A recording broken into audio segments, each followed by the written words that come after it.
This is a raised bed and I filled it with garden mix. So I brought this garden mix in and it's doing pretty well, but it doesn't have all the nutrients I want in it to support the plants I'm going to put in it this season. So what do you do if your soil hasn't got enough nutrition in it? You've got to add things. Now, I like to be as natural as I can when I'm doing this. So what I've got to put into the garden are the following. This is chicken compost straight out of the hen house.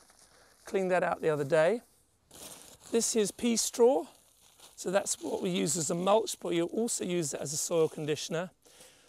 This is your black gold. This is really good garden compost. It's well broken down, full of organic material, loads of nutrients in there as well. They're going to support good plant growth. And then finally, here's a wheelbarrow full of seaweed, which I just hauled up from the beach earlier on. Now, this seaweed is going to break down quicker in a good relationship with these other nutrients if I chop it up.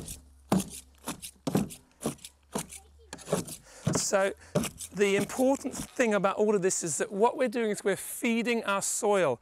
Healthy soil, vital soil is going to breed really good plants, nutritious food, healthy plants as well that are going to resist pest attack, they're going to resist weather conditions that are adverse, they'll also deal with diseases better as well. So the healthier your soil, the richer your soil, the better your plants are going to be. Okay, this is about 2 strides by 1 stride. And what I'm going to do is just chuck this bucket of compost over the top.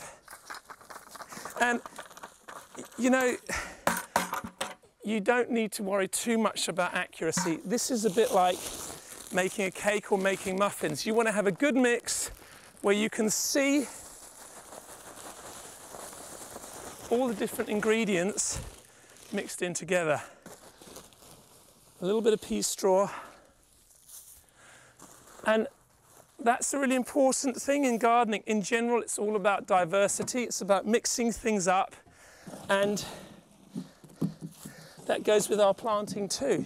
So this soil is about a companionship of different nutrients and microorganisms. So all of this, we're just going to mix it in.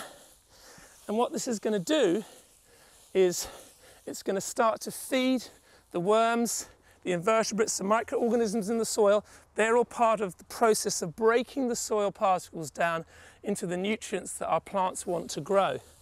So now that this is roughly mixed in, I'm just going to dig it over.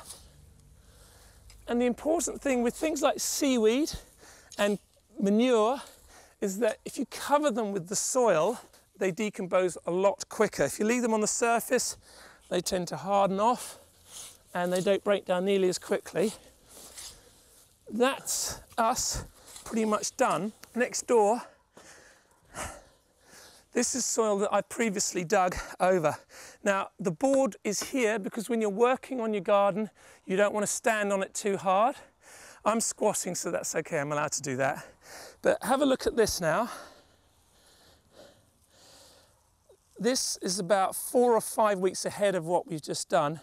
And you'll see we've got worms in here. The particles aren't so large, they're starting to break down.